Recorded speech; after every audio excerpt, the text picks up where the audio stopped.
Thank you for coming to the 2019 Langston Hughes Festival. My name is Vanessa Valdez. I'm the director of the Black Studies program here at the City College of New York, and I'm one of two directors of the Langston Hughes Festival. The other director just walked into this space. Miss Rita Powers is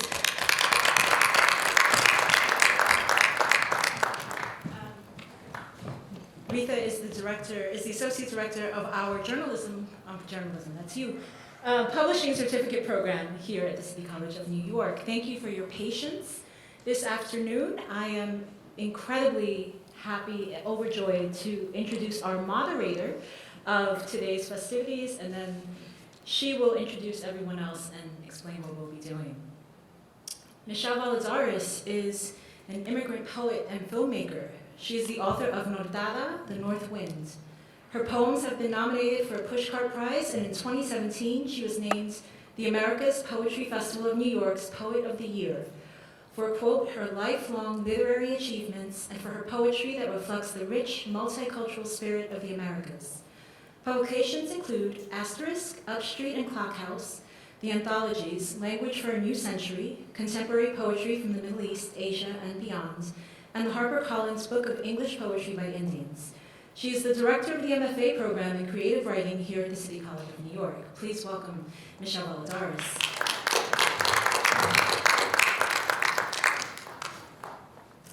Thank you for your patience, and thank you for coming. Welcome, everyone. And before I start, I would just like to acknowledge our president, Vincent Boudreau, who's in the audience. Thank you. Yes, and which is wonderful. Who is a great supporter of the humanities and arts, so it's wonderful to have him here. Welcome, everyone. We are here for an auspicious and joyous occasion, a day to honor our great American poet, Rita Dove, with the Langston Hughes Medal. Our distinguished panelists today will address in this afternoon's panel called Language at its Most Distilled and Most Powerful, the Works of Rita Dove. Her work, her art. Following their presentations, I hope we can engage in a lively discussion. So we are deeply honored that also today Ms. Dove and her husband, the writer Fred Vivon, are in the audience with us. This week, as our nation continues to contemplate what freedom means for each of us, as DACA recipients defend their status in the Supreme Court and impeachment inquiries begin, I'd like to invite one more guest to the panel. Her name is Lady Freedom, and she is from the poem by Rita Dove.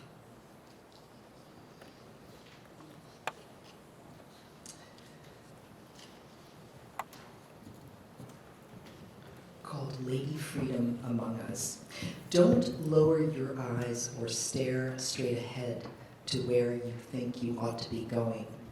Don't mutter, oh no, not another one. Get a job, fly a kite, go bury a bone.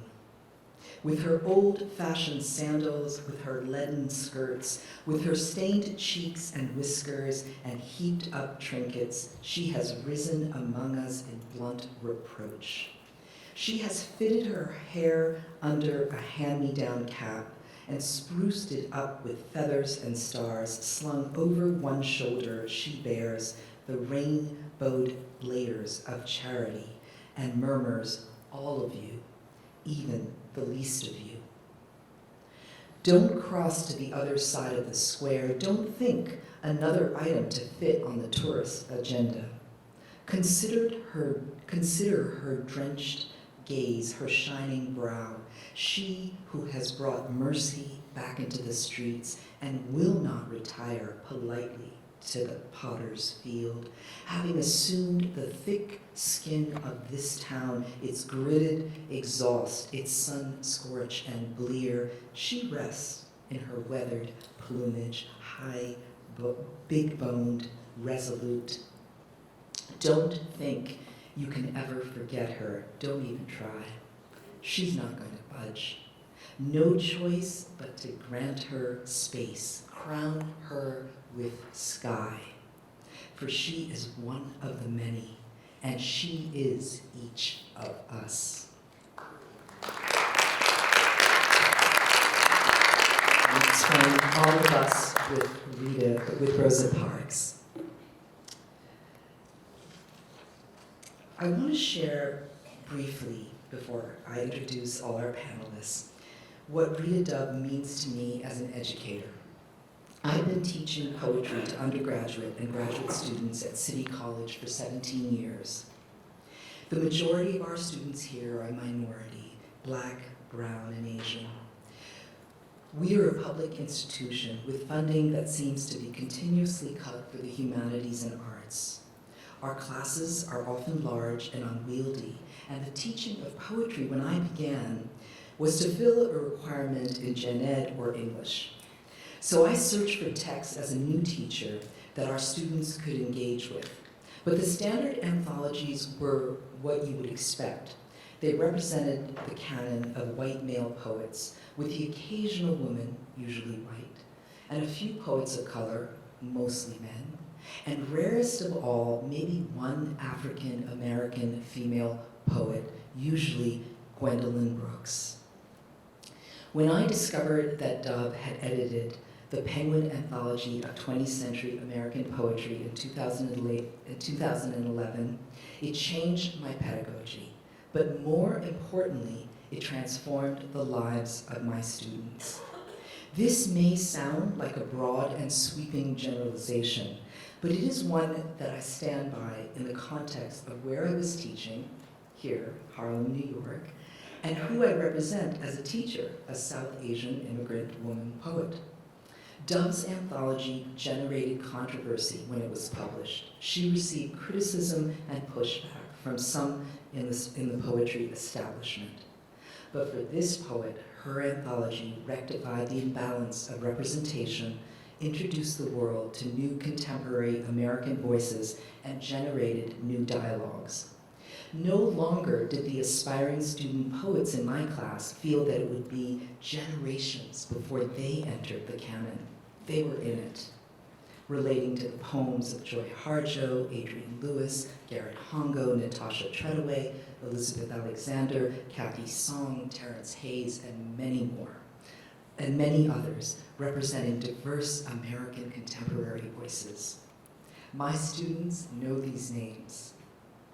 This was Dove's epic contribution that deftly righted literary history.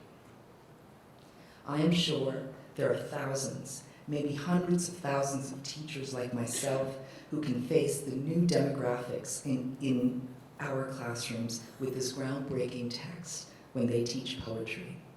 So I honor and am deeply grateful that in addition to her inspiring musical and singular creative voice, she is also our advocate and activist in poetry. She has dragged us out of the rarefied and exclusive world of traditional poetry texts, opened the windows, let in the fresh air of new voices, and the light of diverse cultures.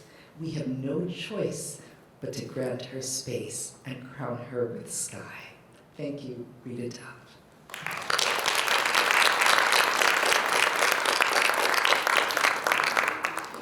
So I'll introduce our amazing panelists, and I'll introduce them in the order that they're sitting, and then they can each present.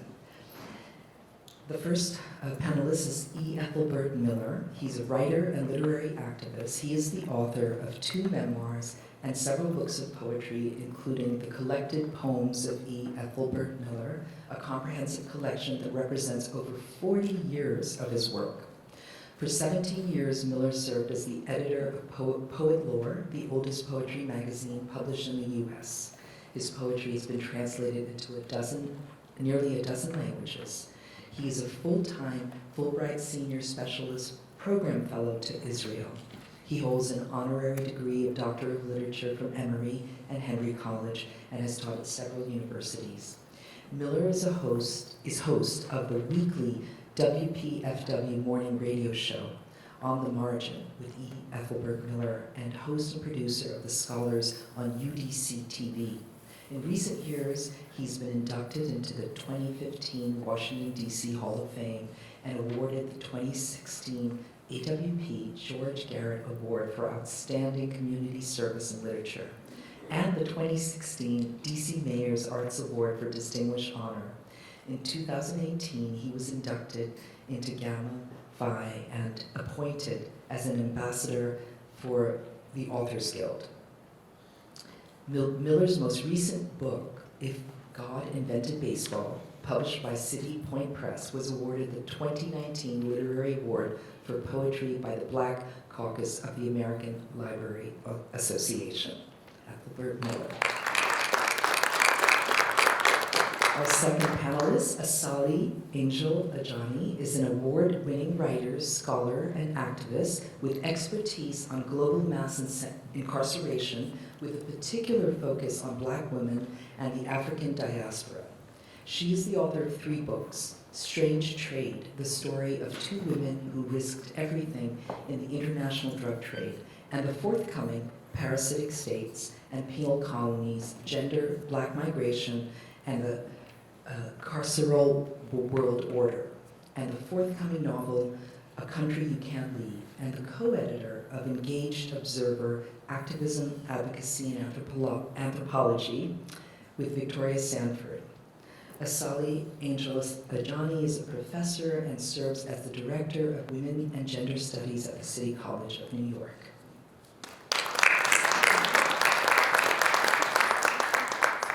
Next to her, Yadon Israel is an educator, entrepreneur, editor, writer, and founder of Literary Swag, a cultural movement that intersects literature and fashion to make books cool. He teaches creative writing at the New School and City College. He is the former editor-in-chief of Brooklyn Magazine. He has written for Avidly, The New Inquiry, Lit Hub, Poets and Writers, and Vanity Fair. And he hosts the Literary Swag Book Club, a Brooklyn-based subscription service and book club that meets every last Wednesday of the month. Yadon. Sophia Sinclair was born and raised in Montego Bay, Jamaica.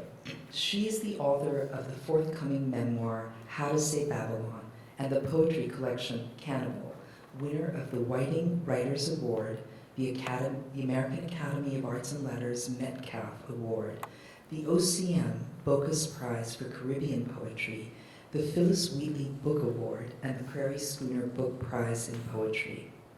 Cannibal was selected as one of the American Library Association's notable books of the year, and was a finalist for the Penn Center USA Literary Award, as well as being longlisted for the Penn Open Book Award and the Dylan Thomas Prize.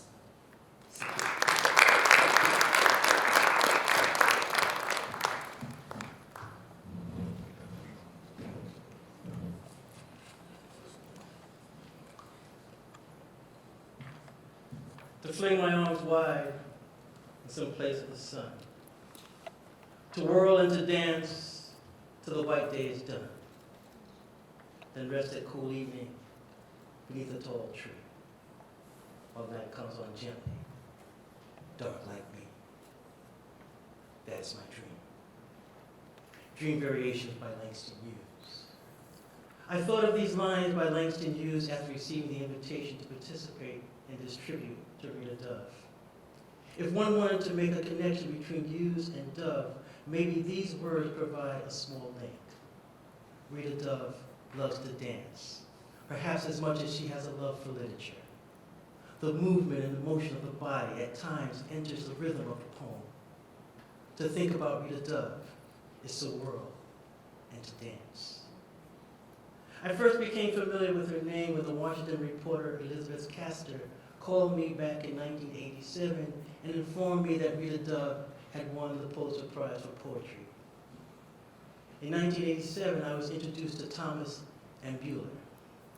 In Castor's newspaper article, the 35-year-old Rita Dove is quoted as saying, "As far as my life, the prize will make me a lot more public," which was something I was trying to avoid. I was trying to retreat. It changes things, but I don't know what yet. But it really means something wonderful for my parents and my family and people who never thought their stories were going to be told. Well, as we all know now, Rita has never retreated. She has advanced, and she has advanced our literature. The question we should ask ourselves is how to assess and measure the distance traveled. What has been the nature of her journey? As we pay tribute to Rita Dove, what questions might provide a better understanding of her work and career? For example, how should we teach her poetry? How much attention should be given to her fiction? How did her poetry change when she left the publishing company of Carnegie Mellon University Press for W.W. Norton and Company? In what ways did Rita Dove transform the U.S. Poet Laureate position at the Library of Congress? What has been the influence of geography on Dove's work? How does her work celebrate family? Finally, how do we measure the European influence along with the celebration of the Black experience within the theme and structure of her work? As a literary activist, my concerns are mainly with documentation and preservation of literary materials, along with the promotion of writers. So I will leave many of the questions I just raised about Rita Dove for those of you individuals who are in the audience and who are researchers and scholars. As a literary activist, what I've also been primarily interested in is making probes, raising questions that might create a new equation of understanding. For example, what might be a signature poem of Rita Dove before she was awarded the Pulitzer Prize for her collection, Thomas and Beulah, in 1987? One might consider her poem Parsley, which is the last poem in her book Museum, published in 1983. This poem, which takes us back to the sad history of the Dominican Republic and the slaughter of Haitians, could be compared and contrasted with Carolyn Forché's well-known poem, The Colonel, which is set in El Salvador. Many of us recall how Forché's poem begins with the haunting line, "What you have heard is true." Later in the poem, we come to those lines that could link it to Dove. The parrot said hello on the terrace. The colonel told it to shut up and pushed himself from the table. My friend said to me with his eyes, "Say nothing." The colonel returned with a sack used to bring groceries home. He spilled many human ears on the table. They were like dried peach halves. In Rita Dove's Parsley, the first section begins, there is a parrot imitating spring. In the palace, its feathers parsley green. Out of the swamp, the cane appears to haunt us, and we cut it down. El General searches for a word. He's all the world there is, like a parrot imitating spring. We lie down screaming as rain punches through, and we come up green. In Dove's poem, we find the poet being a witness to history. In Forché's poem, the poet is witness to actual experienced events, as explained in Forché's recent memoir. I make reference to the poem Parsley because it is one of Rita Dove's early poems. At times, the early poems of a writer can define their career. This is what happened to Langston Hughes, and what Baldwin found disappointing in his work when he reviewed Langston's selected poems in 1959. By the 50s, Baldwin felt Hughes' best years as a poet were behind him. Today, when we teach Langston Hughes, we primarily teach those poems he wrote during his youth and the New Negro Movement or Harlem Renaissance. A poet's early work often becomes representative of that poet's full body of work because of the politics of constructing literary anthologies. Editors at times limit their scope, space within a book, or perhaps they sample too much from other anthologies. I might have been guilty of that when I selected poems by Rita Dove for my anthology In Search of Color Everywhere in 1994. I selected her poems Adolescence 1, Adolescence 2, Adolescence 3 from the Yellow House on the Corner, which came out in 1980. And I also included the fifth grade autobiography from Grace Notes, which came out in 1989. A good project to undertake would be an examination of 7 to 10 anthologies of African American poetry and compile a list of the poems by Dove included by various editors. In a discussion of editors and Rita Dove, one might also explore the transformation of her career when she changed publishers. How does the work of Dove change when she leaves Carnegie Mellon University Press for W.W. Norton and Company? At Norton, Dove's editor was Carol Huck Smith, who had a 60-year career as a poetry editor at Norton. She retired in 1996, but still worked until her death in 2008. Along with editing the work of Dove, she edited the work of two other U.S. poet laureates, Stanley Kunitz and Maxine Kumin. It would be interesting to read what correspondence took place between Smith and Dove, or to obtain a Dove manuscript draft with Smith comments on it. I remember being in Utah in the early 1980s, sitting near a swimming pool and watching Smith work. She was a master editor. Because of Rita Dove's love for music, one wonders about the duet she might have had with this master editor. What poems did Smith polish into gems, and what poems did she dare not touch? If anyone desires to look into the mystical aspects of Dove's career, they might find a strange coincidence occurring the year she was awarded the Pulitzer Prize. 1987 was also the year Whitney Houston released I Want to Dance with Somebody. One can only imagine Rita and Fred singing together, I want to dance with somebody, I want to feel the heat with somebody. Yeah, I want to dance with somebody who loves me. If there is one thing I will always admire and love about Rita Dove, something that is instructional for all of us, something that occurs whenever we open her books, it is the dedication. Rita is a woman who celebrates marriage and motherhood. Family is her cornerstone. Her books are often dedicated to her husband and daughter. After Thomas and Bueller, there's Fred and Rita, dancing through the ballrooms of our lives. It must have been a foxtrot or a waltz, but in 1998, I placed the image of Rita Dove on a postal stamp issued out of Uganda. This woman changed the U.S. Poet Laureate position the way Jackie Robinson changed baseball. She gave her time to take poetry everywhere, receiving more letters in a month than other laureates got in an entire year. Dove elevated poetry to a level of national importance. She gave visibility to verse. Back in February 1994, she was not afraid to speak out against gangster rap, referring to the early days of rap music.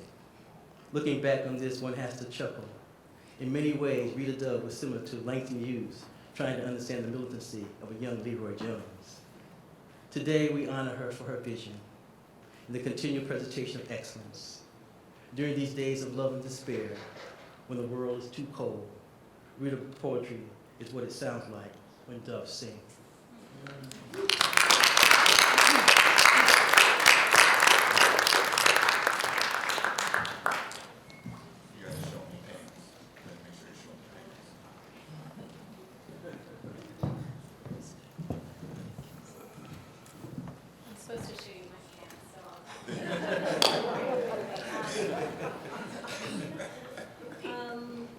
Hi, how are you? Good afternoon. Oh, come on, please. Thank you. All right. So I want to first thank the beautiful Rita Powers for inviting me to participate. I'm just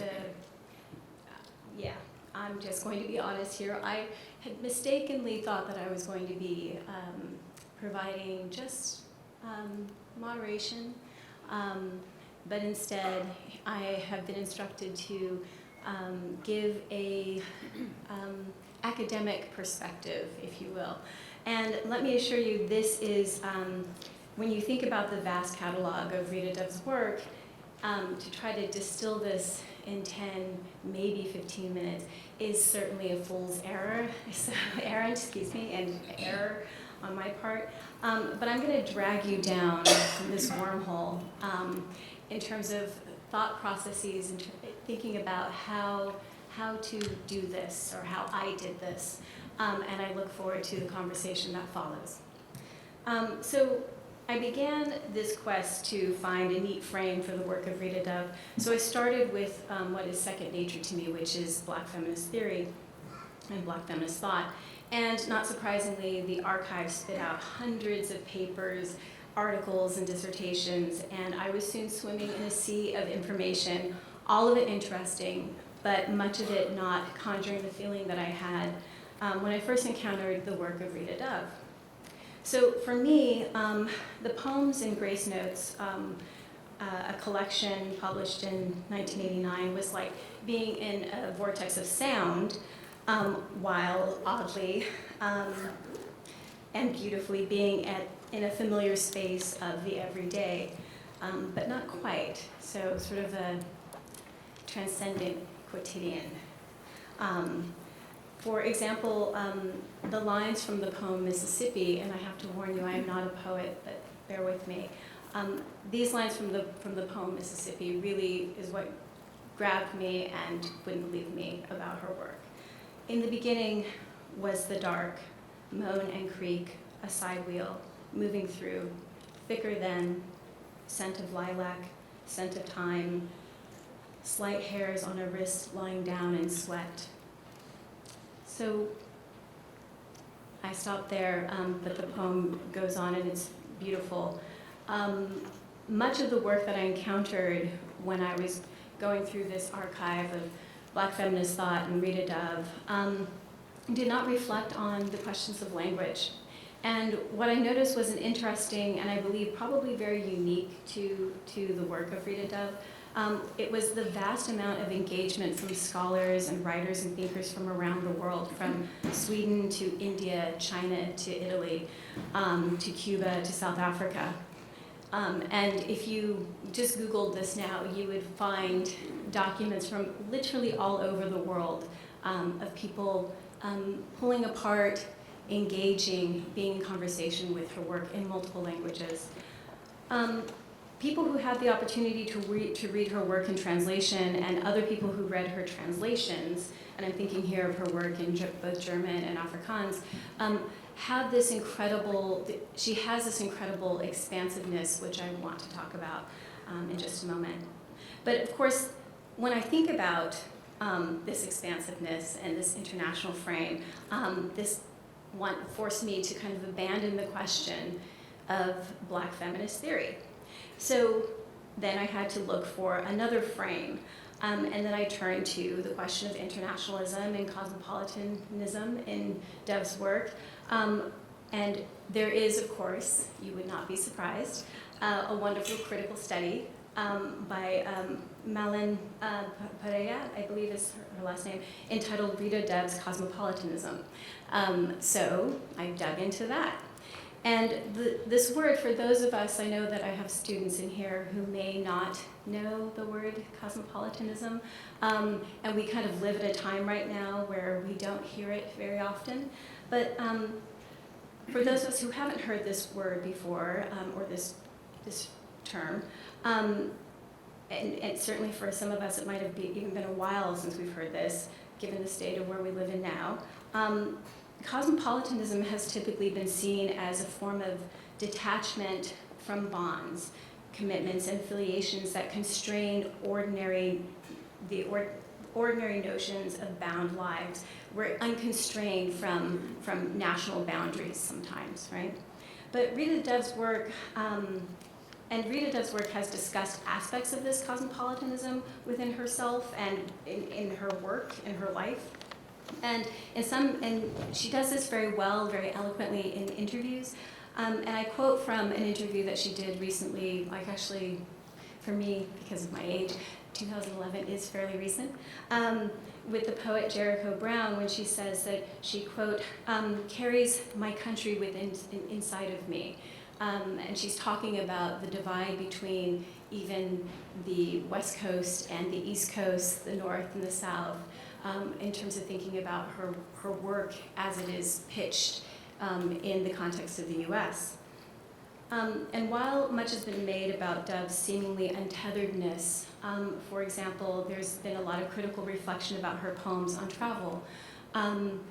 There is something obviously bigger, more at stake here. The expansive quality of her voice isn't just only in its amplification around the world, nor is it just in the act of translation and being translated, and her work as a translator.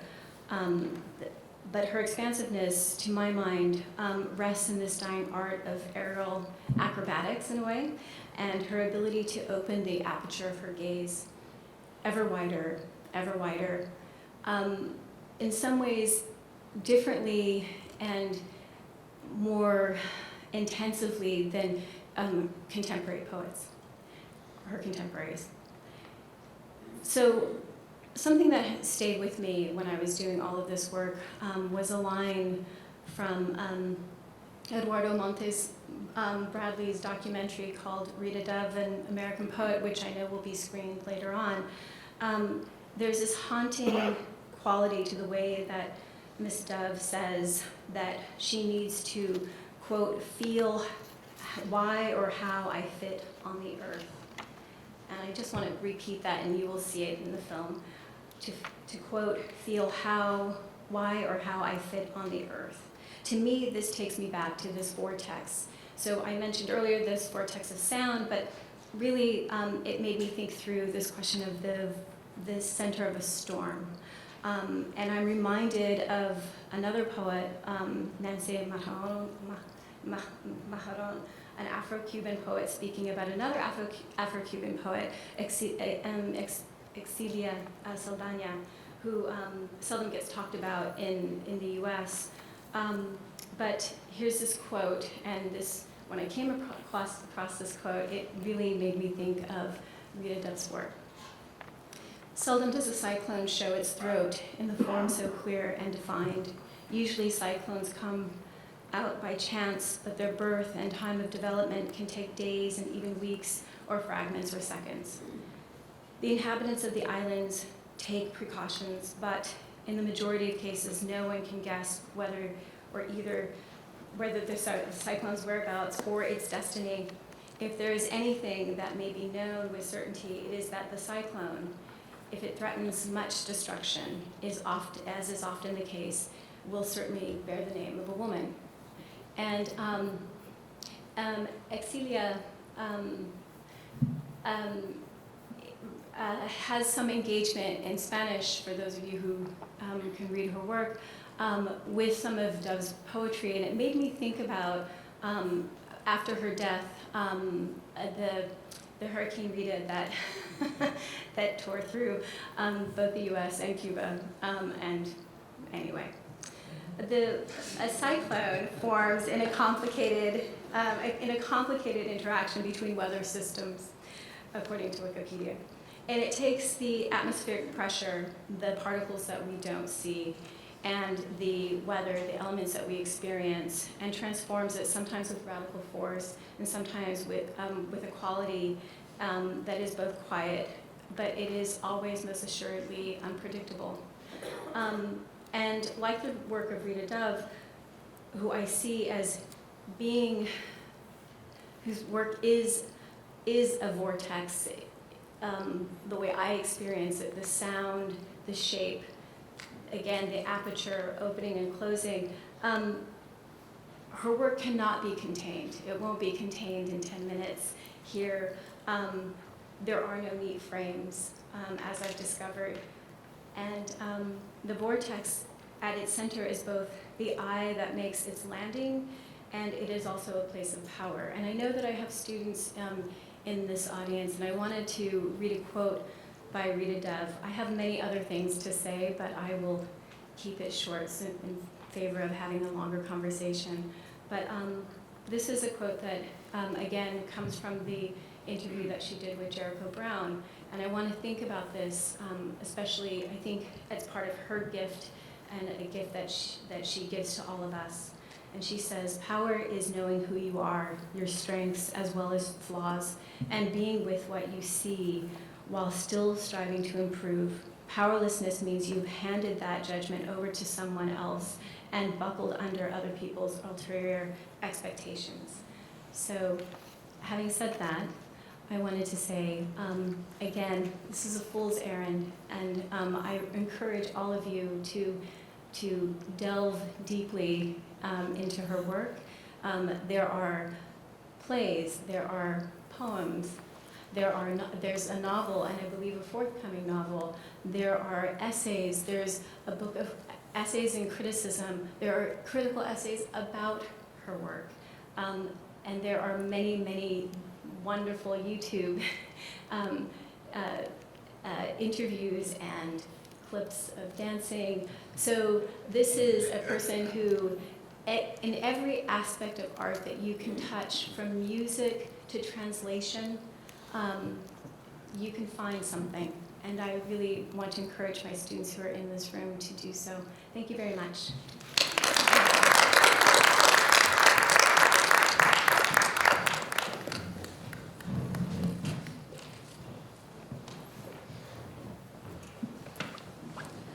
Afternoon, everyone. One more time, I said afternoon, everyone. One more time, I need everyone. Afternoon. All right now. I don't know how many people know who Rita Dove is, because I know some people might not, and might not know that she's here, but I want everyone to give her a round of applause. She's sitting to your right with her husband. And the reason why is because oftentimes when we read books, we come into contact with the words before we come into contact with the person. So sometimes the person who makes the words is an afterthought. And I want to bring that idea to how I met her, which was not through her words, but I met her as a person first. I was at AWP in Indianapolis. Did I say that right? It was Minneapolis, my bad. This was 2015. At the time, I was an MFA student at the New School, and I had just came up with this idea called Literary Swag, which was making books and reading connect to make people from my community. I was raised in Bed-Stuy, where reading was not the thing you did if you wanted to be cool, right? So the people who was fly was getting all the attention, and I was like, how do I bring what people are paying attention to something people don't care about? And so out in Minneapolis, I was interviewing different writers, poets. Many of them I hadn't known. I was just getting pulled along, like, oh, if you want to interview me, you got to interview this person and that person, and I got pulled to Rita Dove. Now, at that time, I did not know who Rita Dove was, and it's good that I didn't know, because sometimes when I know who a person is, I don't treat them like a person. I treat them like an idea of a person. So when I met her, I came to her as a person. I was like, Rita, Miss Dove, would you do this interview? And at the time, the interview was, what is your favorite 3 writers, and who are your favorite 3 clothing designers? She gave me that interview. Once again, I didn't know who she was, right? So this is like interviewing Oprah, and I know who Oprah was, but because of that, you got a genuine interaction, because you're not interacting with the idea of the person, you're interacting with a person. And in that interaction, without Ms. Dove knowing who I was, knowing what that was going to be used for, she gave it to me. And I think that the way we think about generosity is not so much what people have, but what people give. And a lot of times people think that generosity is about having a lot to give, as opposed to what we give can be taken much further than what we might have access to, right? Because I know for me, growing up on Section 8 and welfare, I came from a community that was generous, but no one necessarily, quote unquote, had things to give, but we were always giving. And so when I saw that interaction, that was my entryway into her work. And this is coming from a person who, just raise their hands, how many people read poetry, right? Okay, how many people enjoy it?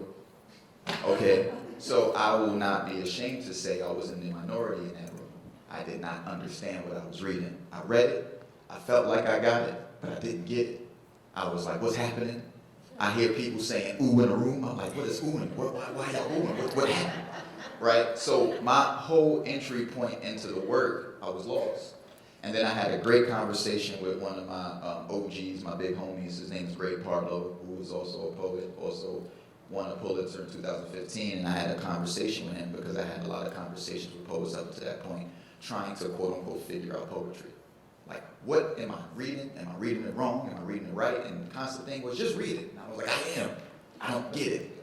And Greg had me look at a poem of his, and he said, he was breaking down some history, and I'm reading it, and I was like, oh, snap, this poem rhymes. He said to me, I don't want you to know that the poem rhymes to the 15th time you read it. And I said, you want me to read this 15 times? And he was like, yes. And it had never occurred to me before he said that one of the purposes and points of poetry is to return to it.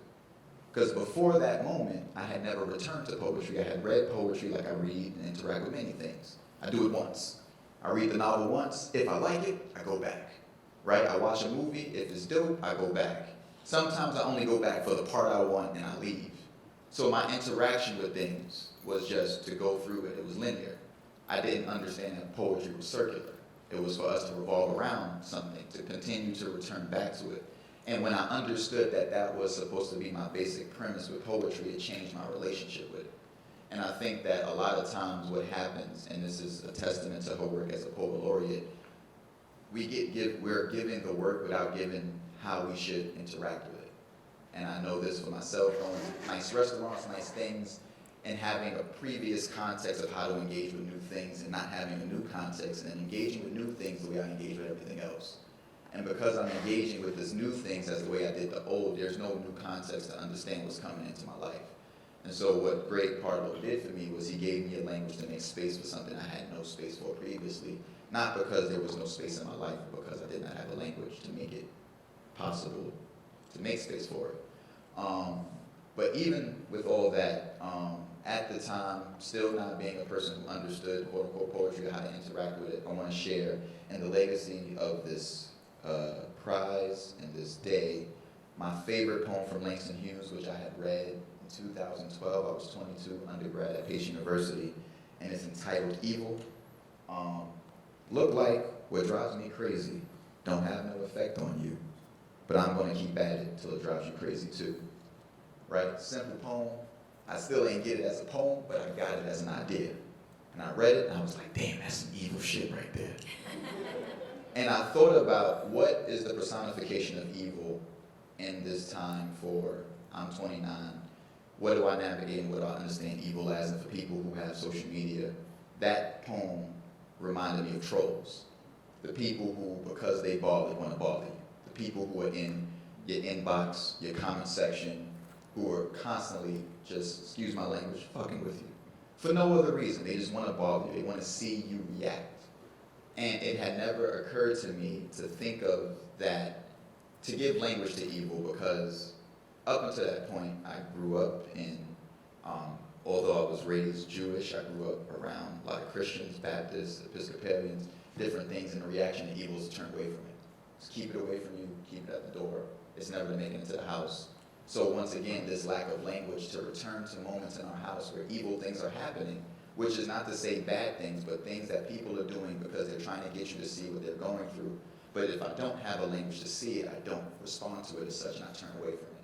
And so I'm constantly coming back to this interaction of evil things happening to me, but not having a language to see it as evil, only to see it as bad, which is to say, keep it away from me, stay away from me. And in this way, I want to bring that poem that I read, because without necessarily knowing how to read it as a poem, I knew how to understand it in my life. I want to come to an interview that Rita Dove had with the Virginia Quarterly Review in 2015, where she talked about this idea of evil. And she was asked a question about her poem Parsley, which I'll read at the end. But the person asked them about this idea of parsley, and the question started out about this parrot that Rita Dove went to lengths to figure out really existed. And Rita Dove explained that it did exist, and she wanted to be faithful to the facts of the parrot, but she didn't want to stay with the facts. She wanted to use the fact as a way to imagine what else could be true about a moment. And I think that there's a difference between what the truth and what facts are. And I think a lot of times we use facts as a way to keep us from the truth. And what I mean by using facts to keep us from the truth, meaning we use the sort of cosmetic and superficial details, not to say that the superficial details aren't true, but that the details are a way for us not to investigate what actually happened beyond what we see on paper. And so she says, let's take parsley. I had the facts of that moment, but I had very little else. First, I corroborated that indeed Trujillo massacred 20,000 Haitian cane workers because they couldn't roll the R in perrillo, the Spanish word for parsley, and of course it had happened. Then I checked the numbers.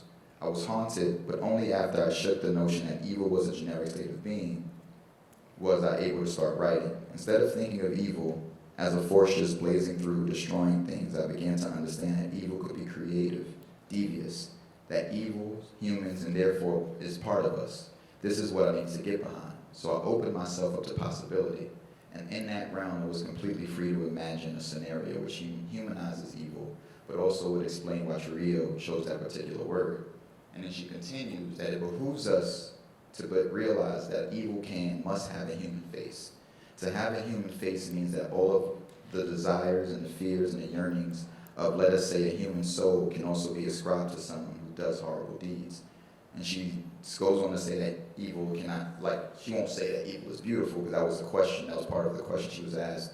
But someone evil can certainly apprehend beauty and appreciate beauty and be moved by it, and then in the next instant destroy a human being.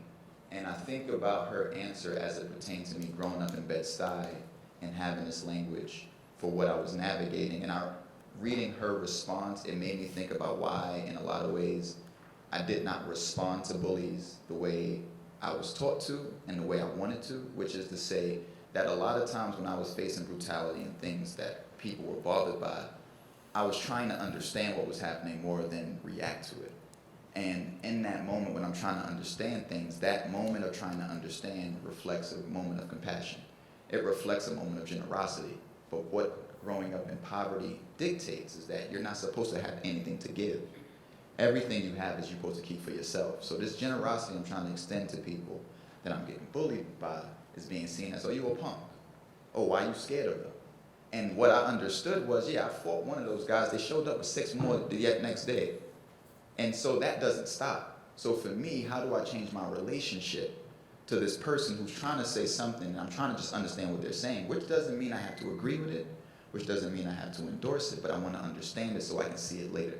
And so when I come back to this idea of evil in this moment we're in with trolls, and we also have this power, which is to unfollow people, to block people, to keep things we don't like to see out of our filter, out of our feed, what also happens, I see, is a lack of discerning and learning a language about how to understand what evil looks like, which is to say it doesn't look like us, which is also to say that if it enters our households and enters our families and enter our own lives, we can't see us ourselves as the thing we've decided to look away from because we're not looking at anything.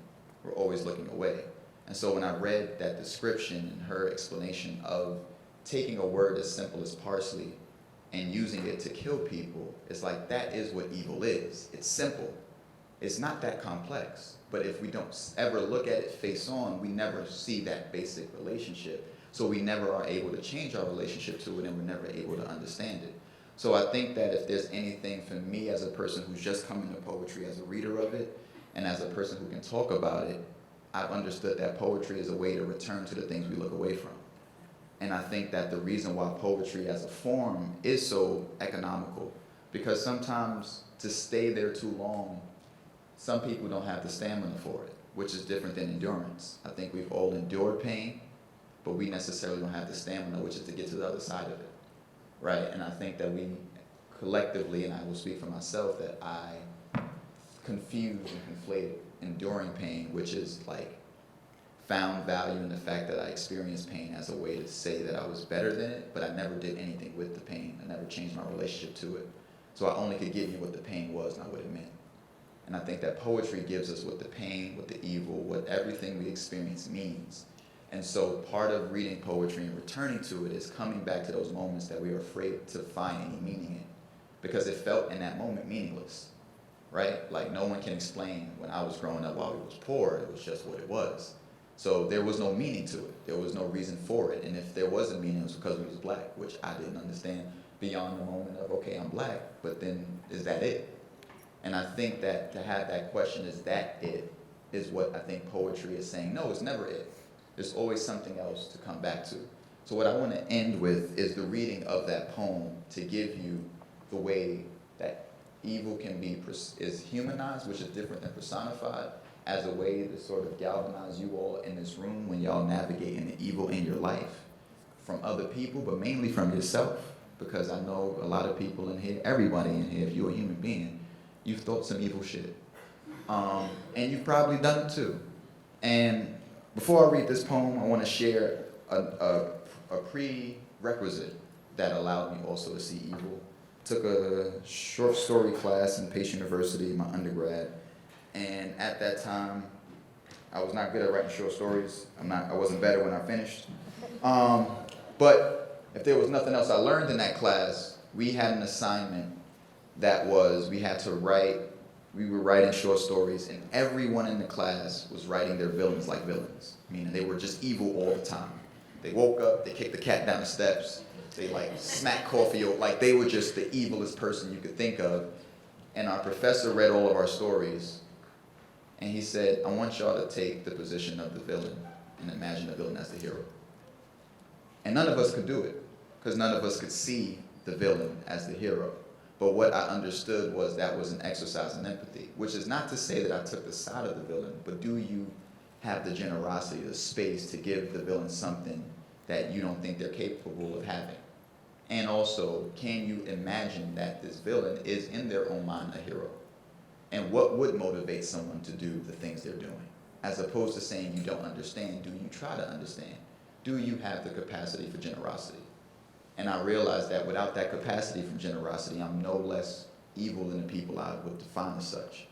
So part of my relationship with people is not so much turning away from them, but looking at them to try to understand them, and also understand that because time is finite, I might never understand what that person is doing in that moment, but the capacity to want to understand is what keeps me from being that person I don't want to be.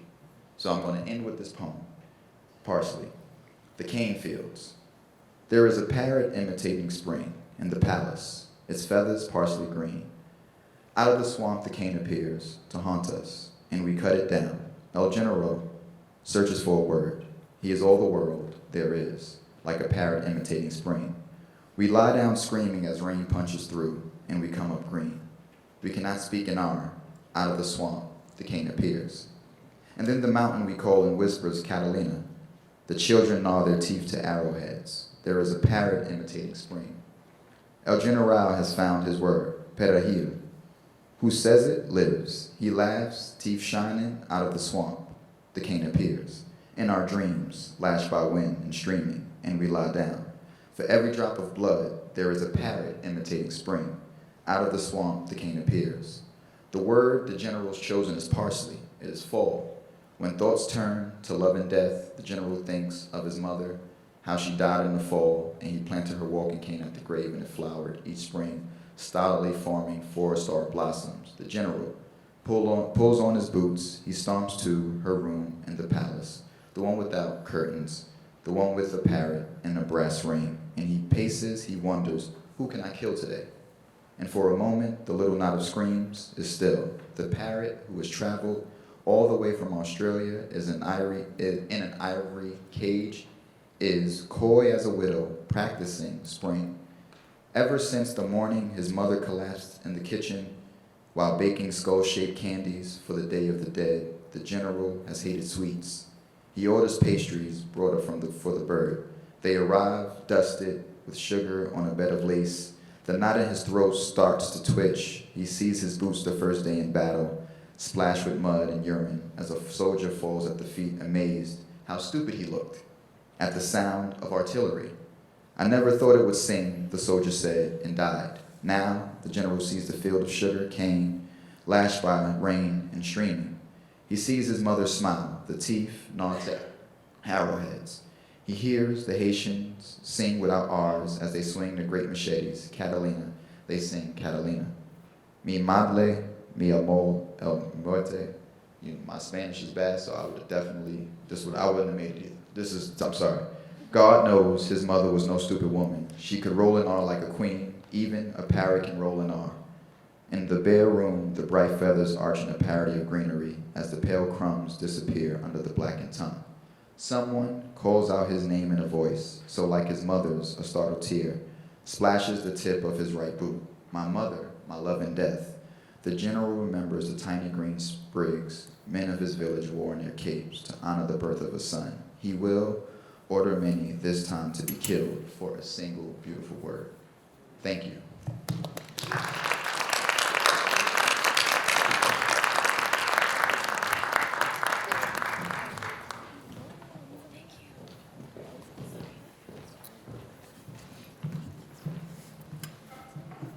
Hi, everybody.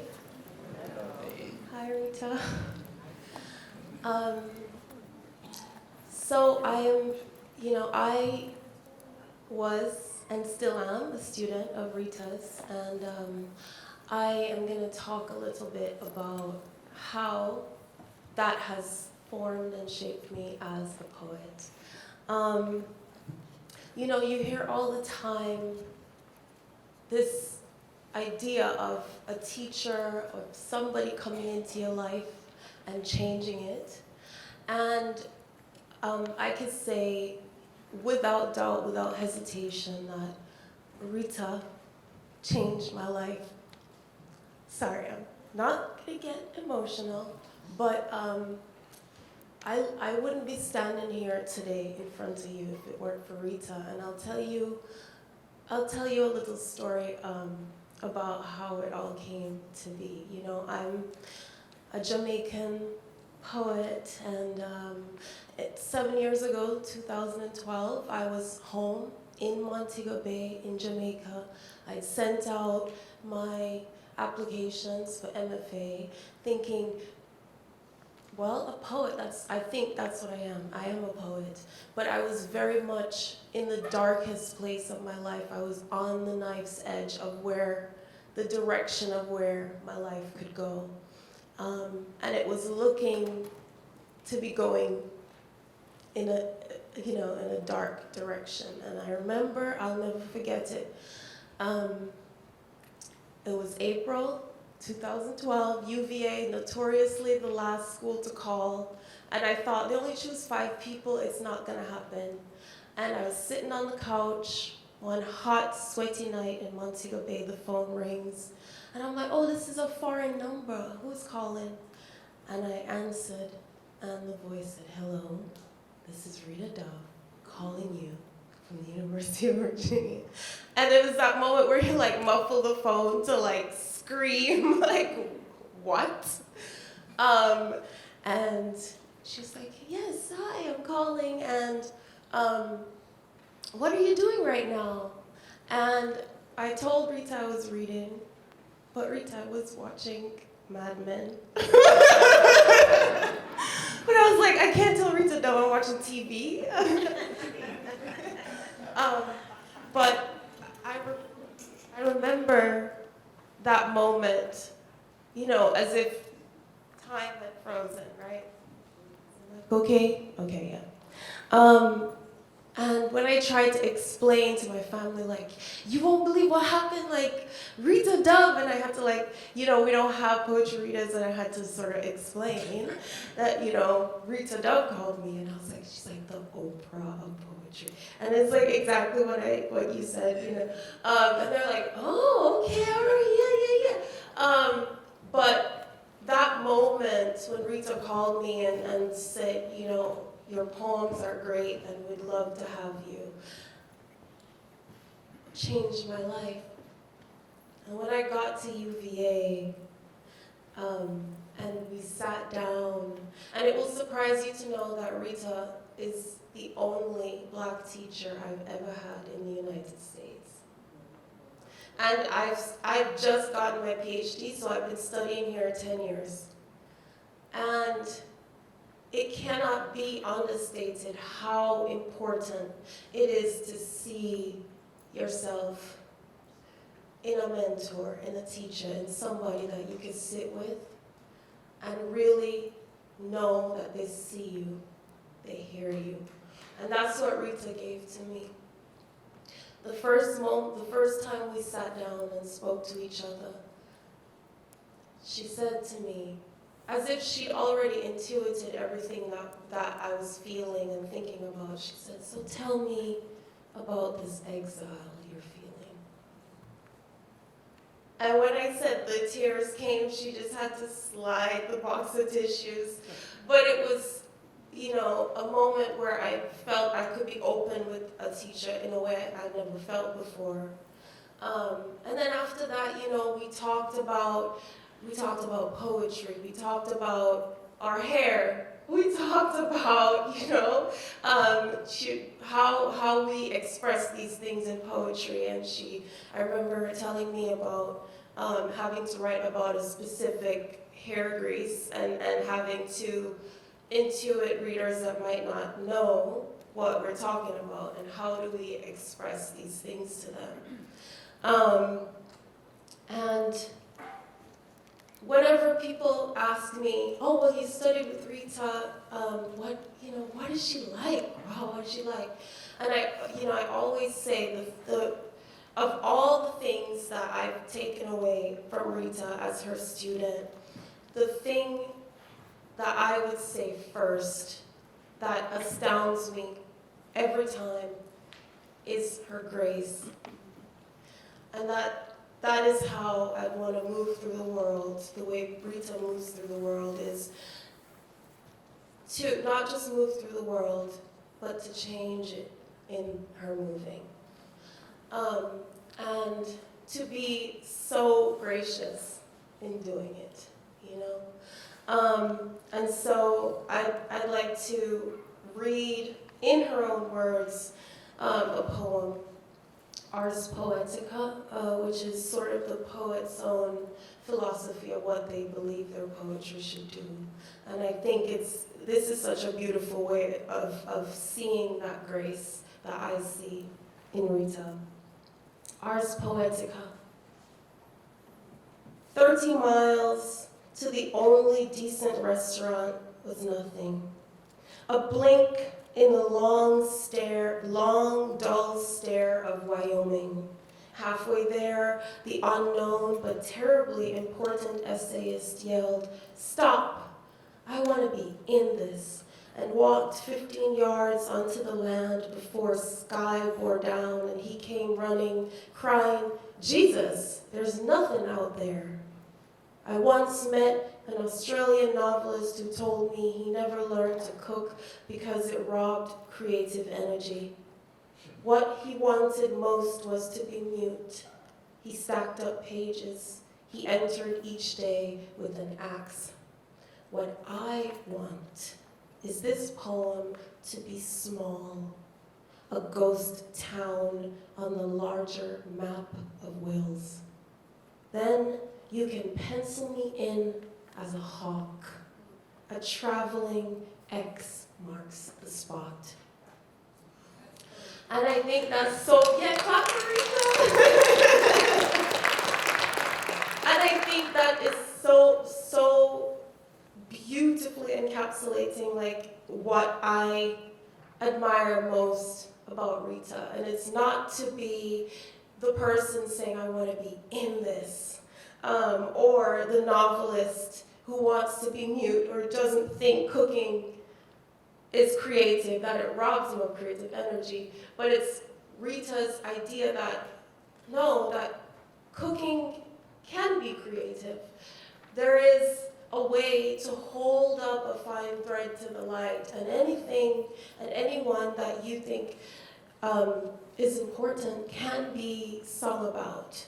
And when she says, I want this poem to be small, a ghost town on the larger map of wills, which is to be something that can be imbued with color and with creativity and with love, then you can pencil me in as a hawk.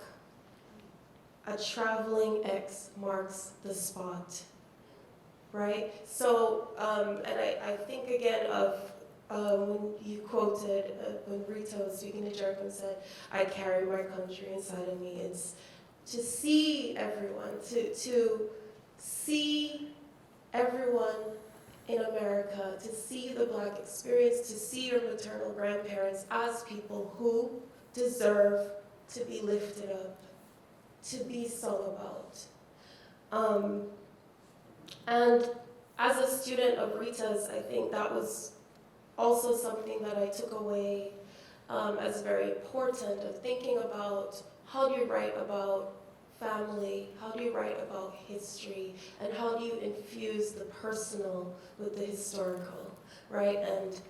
And think about people in our lives, in our that aren't always seen as those who are sung about. And I really took instruction from that, how Rita talks about the historical and documents and preserves history. And when I started writing my first book, Cannibal, I wrote it at UVA, and I workshopped my poems with Rita. And I'll read one poem. Well, first I'll say, the book at first was called something completely different. It was called, I can't even remember it now. In the event of the last unhappiness, return to the sea. Okay, that's like very long. And then I thought, oh, what about this term cannibal? And I said, Rita, like, what do you think? And she said, I think that's it. And there it went. And I remember Rita said to me, this book is organizing itself in this way. It's about home, it's about exile, it's about womanhood, it's about love and loss. And I was like, okay, yeah, that's it, you know? And this is, I think, one of the first poems that I wrote when I was in Virginia and that I workshopped with Rita. This is called Notes on the State of Virginia 1. Child of the colonies, carrying the swift waves of oceans inside of you, the wide dark of centuries, the whole world plunged down, sewn through the needle's eye. The old crows glisten in your gullet, eyes beetling through black. You wear your mother's face in the mirror, your mouth closed around all those pills like teeth, each one so heavy your tongue falls numb. Think of your friend who only wanted you to find sleep, whose face asked you not to choose the worst. Dull wretch, slack jaw orphan, you always feel sorry for yourself and swallow each capsule like the last pearl your grandfather pressed into your palm. How he had dived 3 whole days for it. Your grandfather who loved you but could not say it. All the men who love you and cannot say it. Jamaica, old fur sticking to the roof of my mouth. The one long dream that holds me underwater. Black centipede I still teethe on. Ruined train clattering through my track. Here I could come up for air. Here I could wake with a name I can answer to. Where Thomas Jefferson learnt how to belittle a thing, how to own it. He created the word and wanted my mouth to know it. He wanted the whole world pulled through me on a fishing string, where I will find my fingers in the muscle of my throat, where I will marvel at the body asking to live. And so, and I remember workshopping this poem with Rita, and as a teacher, Rita is, when you workshop with her, she'll give you a typed up page of comments for every poem. And that's something I always took away. I never had a teacher who did that before or since. So, which is to say, like, her grace, like, even comes through as a teacher, most especially. And she very much inspired me to think about how I would carry my own country inside of me, and how I would write about my family and write about Jamaican history and sort of think about the documentation and preservation of my own people, following her own example. And, you know, not least of which is how she takes the physical and the musical. Her attention to dance and music and the operatic in the work is something that is also very inspiring to me. And I remember when she first told me that her and Fred go dancing, and they dance the flamenco and all of that. I was just like, wow, this is so cool. You know, this is exactly what I need to be doing.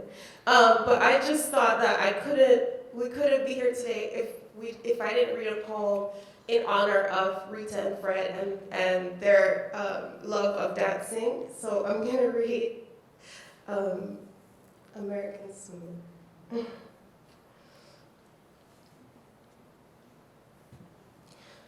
American Smooth.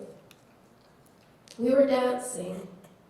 It must have been a foxtrot or a waltz, something romantic but requiring restraint, rise and fall, precise execution as we moved into the next song without stopping, 2 chests heaving above a 7-league stride. Such perfect agony one learns to smile through, ecstatic mimicry being the sine qua non of American smooth.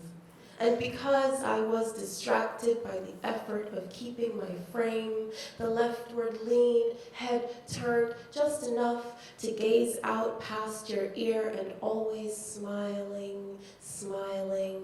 I didn't notice how still you'd become until we had done it.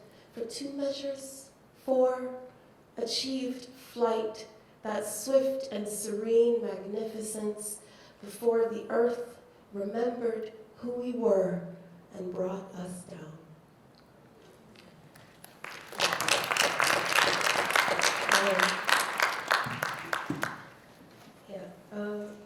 And I'll just end saying that,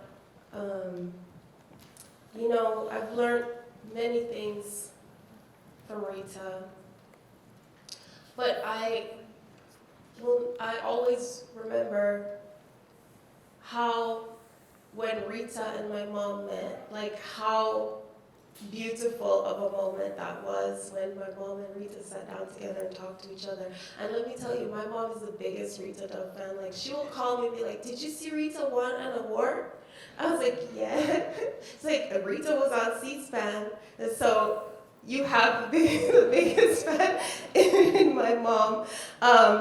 But I also love the way that Rita writes about motherhood and womanhood, which I think is something that isn't always the first thing mentioned, and we'll talk about her work. But one of my favorite poems of Rita's to teach and to think about what the poem is really doing on the page is this poem called After Reading Mickey in the Night Kitchen for the 3rd time before bed, which is Rita writing about her daughter and about the female body. And I remember Rita said, Aviva told her, "Do not ever read this poem within 400 miles of me." So gladly she's not here today to be embarrassed, but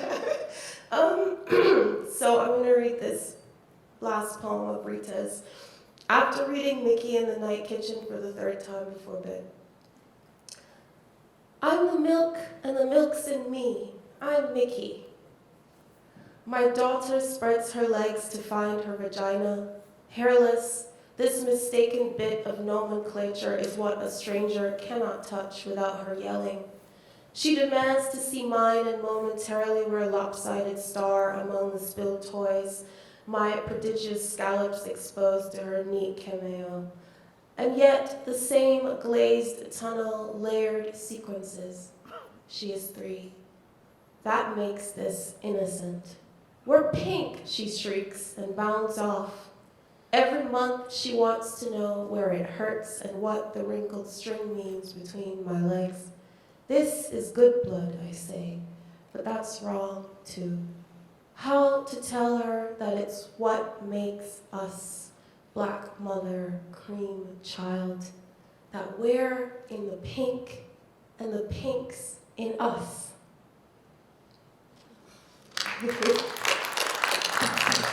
And I really do love that poem and the way that it doesn't turn away from what it's trying to say, and that it really uplifts this idea of how we write about the female body, about motherhood, about womanhood, and I think about that all the time. Like, we're in the pink, and the pink's in us.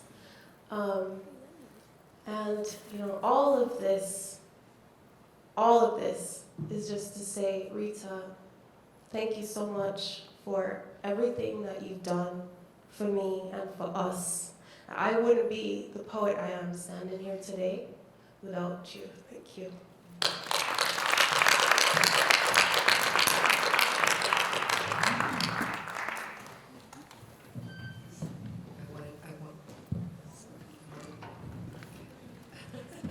I want to thank, I have to lean into it. all our panelists. That was phenomenal, and we have a bunch of very different perspectives. But I have an oversight to rectify before I continue, which is I forgot to thank Rita and Vanessa. Thank you so much. Yeah, everyone give a round of applause. Yeah, for because this. No, we gotta. The organizers always gotta put this. you organize every year, or this year, a fantastic event, and it's a huge, huge endeavor, and thank you. Thank you for including us all.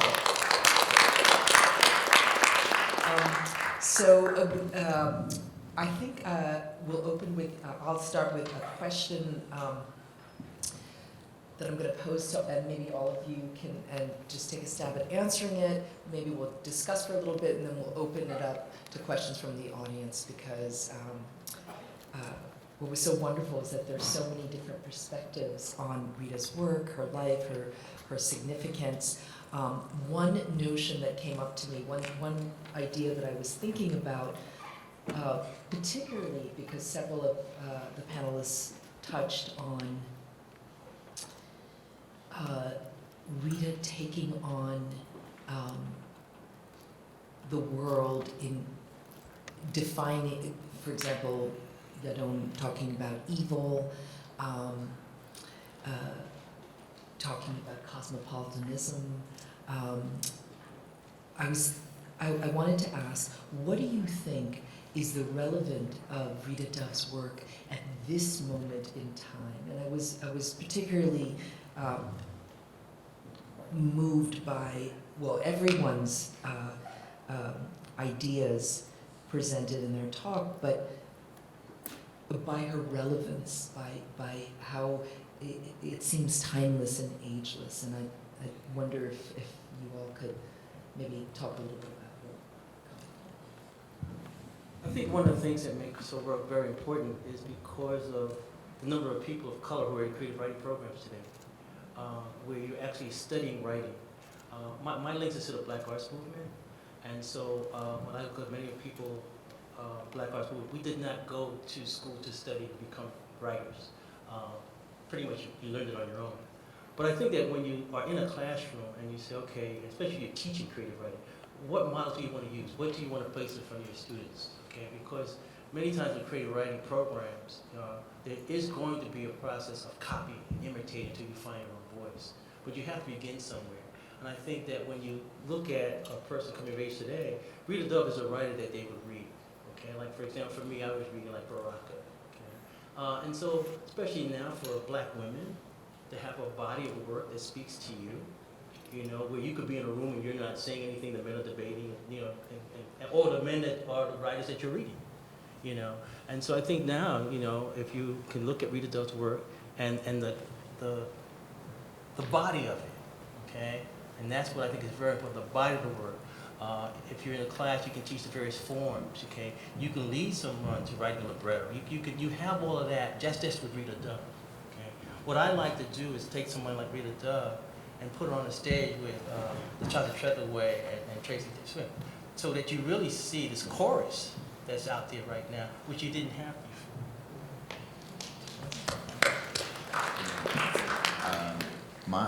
Hello, this is Chet. Oh, I just want to keep into the frame of reference to that whole approach with evil, is because I teach students and talk to my nieces and nephews, and we think about relevance. I'm thinking about the practices and the work that lives on after us, not just with us. And I think about the type of tools my students and my nieces and nephews and my little sisters have when they're up against things they don't understand. And right now the trend is to just disengage with it, just to go, I don't mess with that. That's canceled, that's that. And one of the practices I do with my students when I give them, for example, Toni Morrison's Playing in the Dark and the White Imagination, students love it. They're like, oh, this is dope. Oh, how did she write this? And I always ask them, you know, if she didn't look at the things she was writing about, how could she have criticized or critiqued, you know, the literature if she didn't stay with it? And it's a way for them to for my students, it's a way for them to reimagine it. But I come back to this idea of what we do when we're looking at ourselves and we see something we don't like. And I think that even if you're not a student, even if you never go to a college, I think that that is something, there's a way to think about poetry, is not that you have to wait till you enter a classroom or that you have to want to be interested in writing a poem to interact and engage with poetry. It's like, how do we show people that we're living this poetry, it's in our bodies, and if there has to be people who show that you don't have to enter an institution for it to enter you, that it's already there. And so for me, like, you know, the relevance of Rita Dove is the work she's done when she closes a book. It's the work she does before the book opens. Like, to me, I think that that's what people live with, is the life. And the life is always a way to enter the work, whereas sometimes you may never find the work, right? There's for every Rita Dove, there's about 100, 200, 300 poets that no one will ever read and no one has read, right? You think about the fact that until Alice Walker went back and like physically dug up Zora Neale Hurston, her work was not in the canon, in the conversation, but because of the life that Zora Neale Hurston lived, it touched Alice in a way that she went to go physically look for this woman's grave.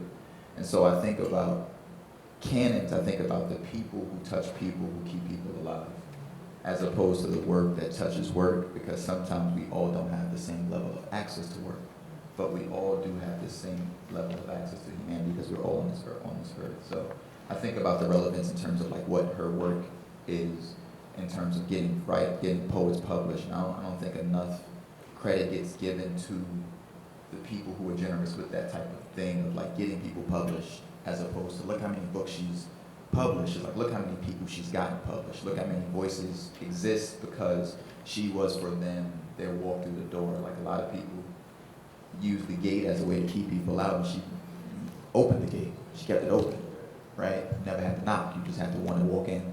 And so I think that that is a model for poetry, is like, how many people are we letting into these spaces we have access to, as opposed to like who has the access.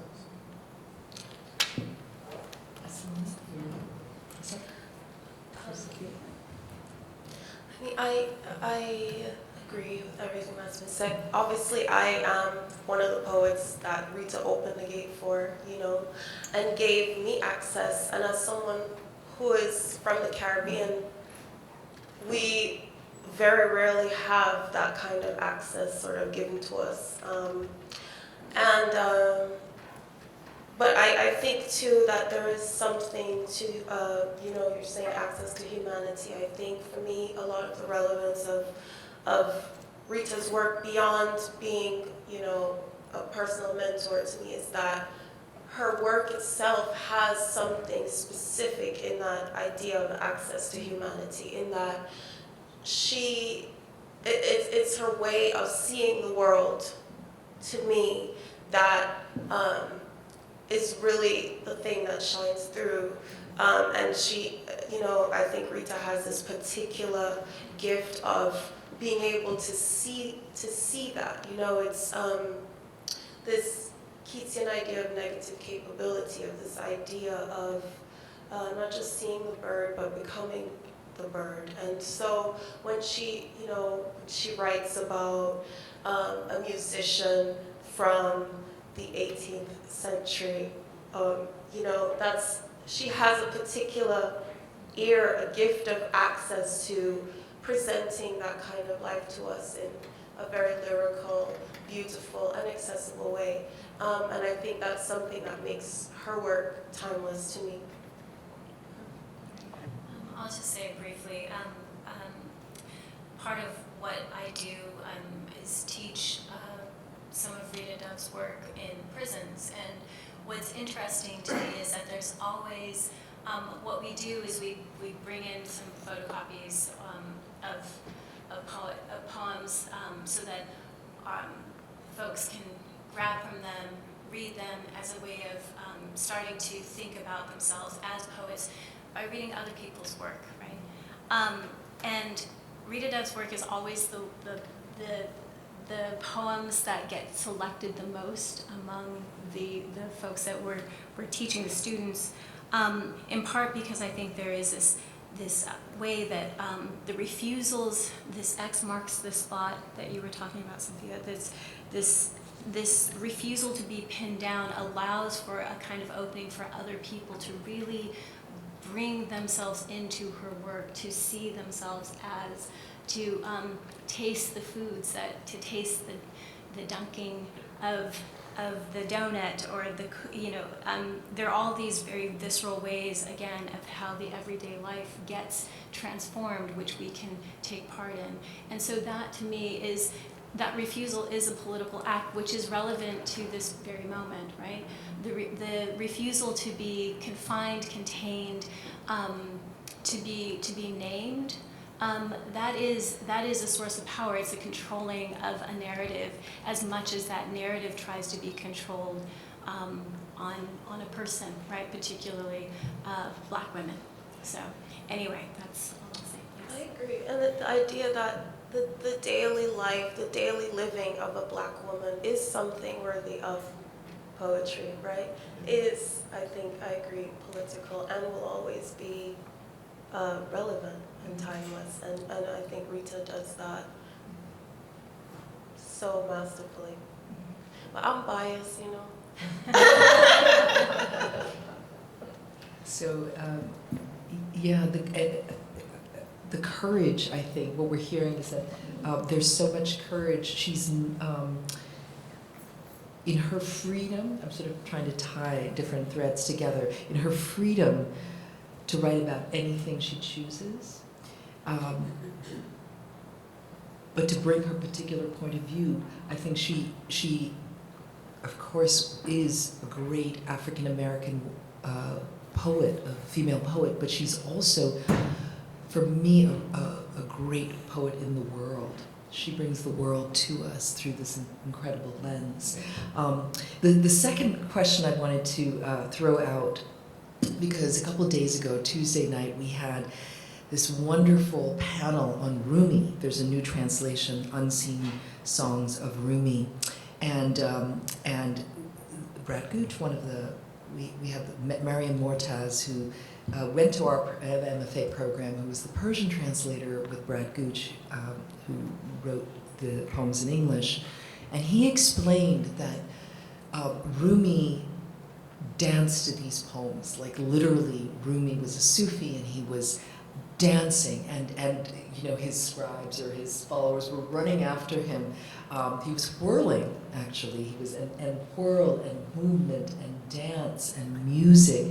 You know, all of your presentations were words I was sort of jotting down that were coming. And as I was preparing, I was thinking, you know, who is our modern Rumi, our contemporary American Rumi? And also, because I'm Indian, I was thinking a lot of Mirabai, who's the ancient Indian poet, and she even outdid Rumi. She was in the streets naked, you know, singing these poems.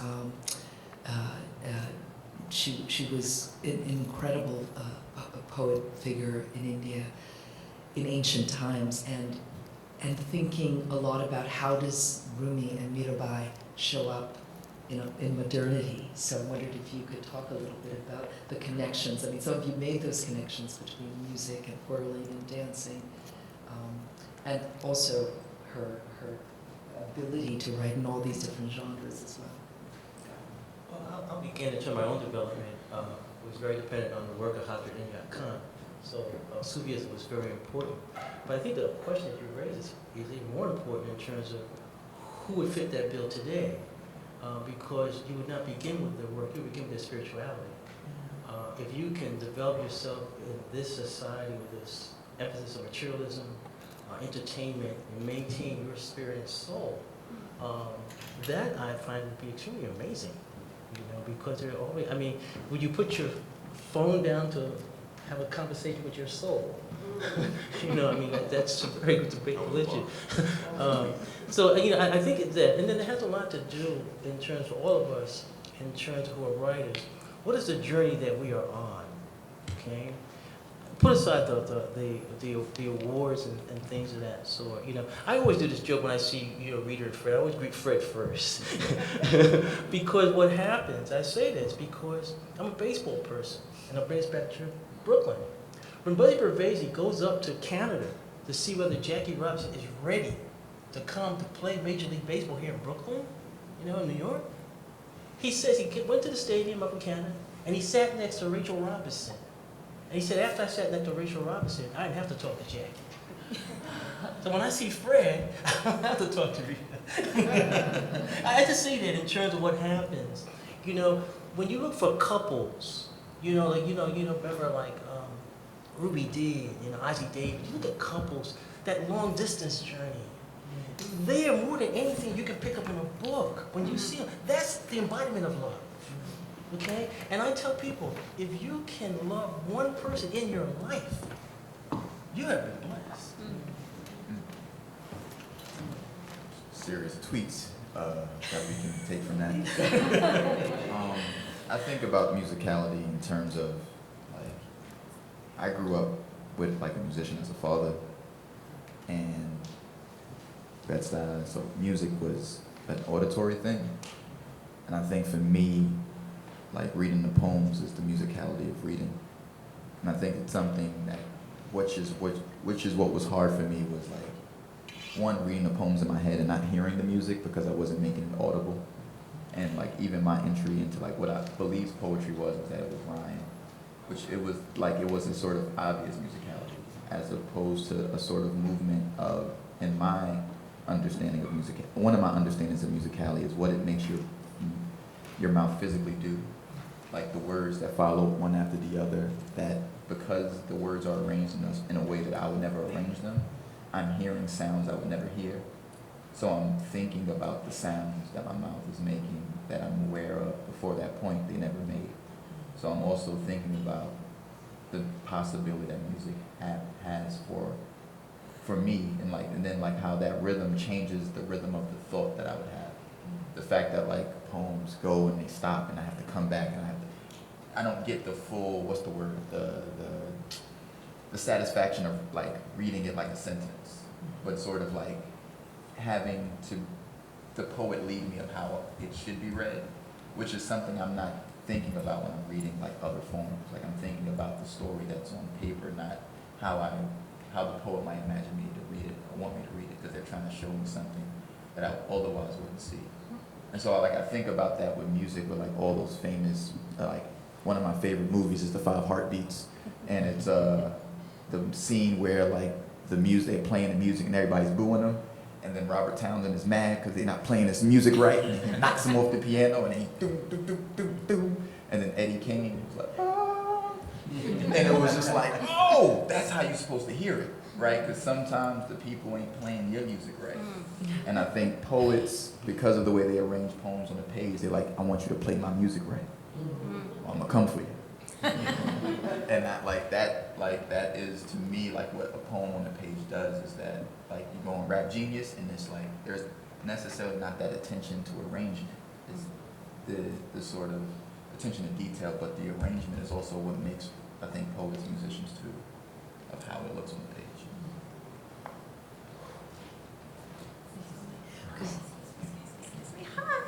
So we started late. We are way over. And so before we close, I wanted to invite Ms. Dove, if she had any comments that she wanted to share with the panelists, she wanted to share with our audience.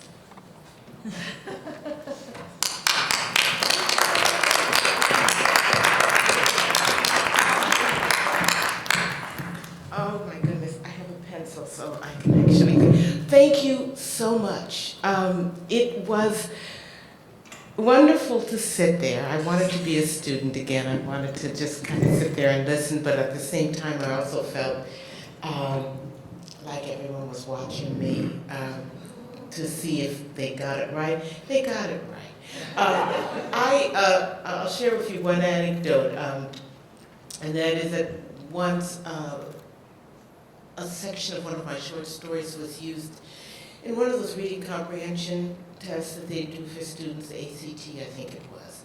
And someone from Macmillan actually sent me the excerpt they had used in the multiple choice questions for reading comprehension. And so I took the test and I failed it. And part of the reason why I realized was that I knew the end of the story.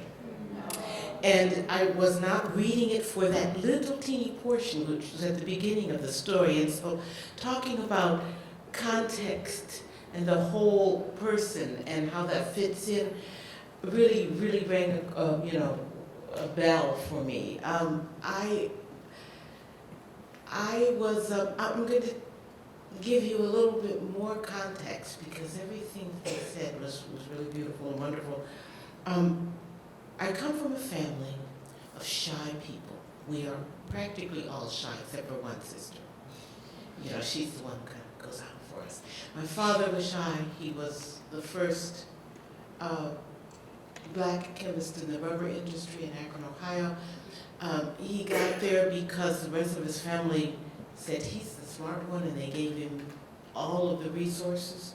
And he did it because he knew that this was something he could give back.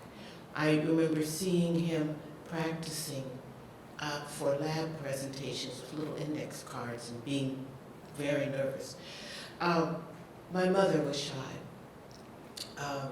I grew up not ever wanting to speak in front of anyone, but being the shy girl in the corner, and people ignored the girl relations more than they did the boys. The boys were supposed to go out in the world. And one advantage of being shy was that I watched, I observed. And you also know that you have to negotiate the world, so you learn very, very, very intricately shades of voice, where they pause, the way that they move. I mean, all of this, I think, really helped me open up to the world and observe and watch people and know how to move in the world. And when I had to step up, and Ethelbert is absolutely right, you know, when I suddenly had to get out in the limelight, I did not want to go. I am by nature a shy person. At the same time, I love people. So what do? You keep going along the journey. And I have found that that observance combined with an absolute love of reading, an absolute love of books, and also applying that to the way that language, the way all of us speak or don't speak, how that tells truths about something, was something that really played into my work. I could have become a musician. There was a fork in the road where I had to decide whether I was going to become a cellist, because I played the cello when I was a kid, or whether I was going to go into literature. I wanted it all, but you know how our world works. You choose a major, or you choose some path, and in order to get ahead in it, you've got to concentrate on it. And so we cut off little pieces of ourselves. But I wanted it all. The reason why I did not become a cellist is because I was shy. And I thought, I can't play in front of people. I can play in an orchestra, but I can't play solo. And I did love the solo work. So I thought, okay, a quiet life of the mind. I can read. I can sit back and write my poems. But that music and that love of music has been there all the time. I think that Yadana is absolutely right. It is that part of the writer wants to write something so that it's scored, like a musical score, so that you have to breathe with them, and that really pays into it. I had Whitney Houston going through my head the entire time today. I was singing the song. It's just part of me.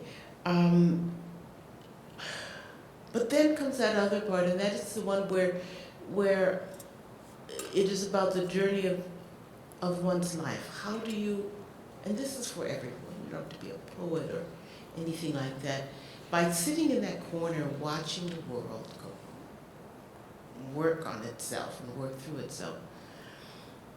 I had time to think,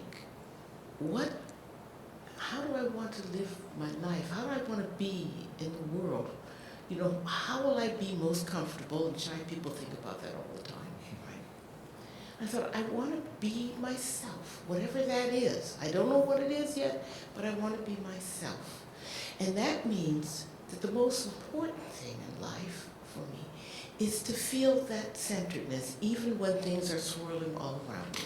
That means that, and you know, you're right, that means that what's important in terms of writing is connecting with someone else. Because for me, the idea of connecting, of not feeling completely in exile, of knowing that there are other people out there like me, or with the same kinds of dreams and hopes and, you know, despairs, is the most empowering feeling you can get, right?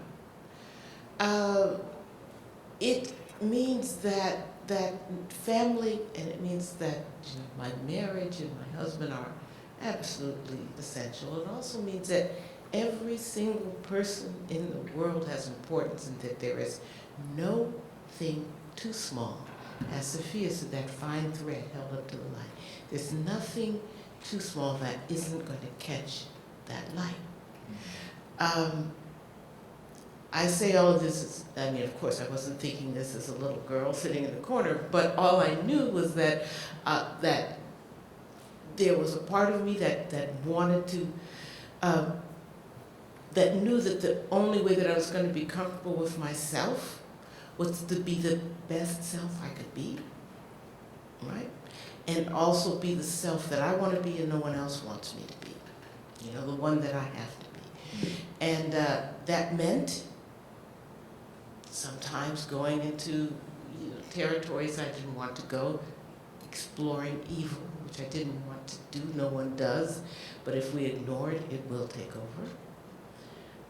It meant doing things that poets weren't supposed to do, like dance, you know, or wear nice clothes. Because why not? You know, and it also meant going into spheres where I sometimes felt like I was in exile. I never had a black teacher after I got out of high school. And no, I didn't have one in high school. I had to roll back to junior high. But I've had many people who have taught me since, and who have given to me. And I know that I just want to continue doing that. I want to thank all of you for what you gave today, which was at times embarrassing because it's hard to hear your name and say, Rita Dove, who's that? Who's that? I don't know who that woman is. But at the same, what you also did was to talk about things which are really, really important, the opening of ourselves.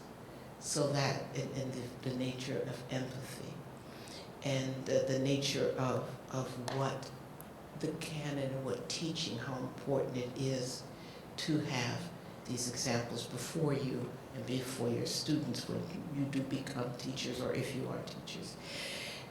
So I want to thank you. I'm going to be giving a reading tonight, and I'll, you know, talk a little bit more then. Thank you. Thank you.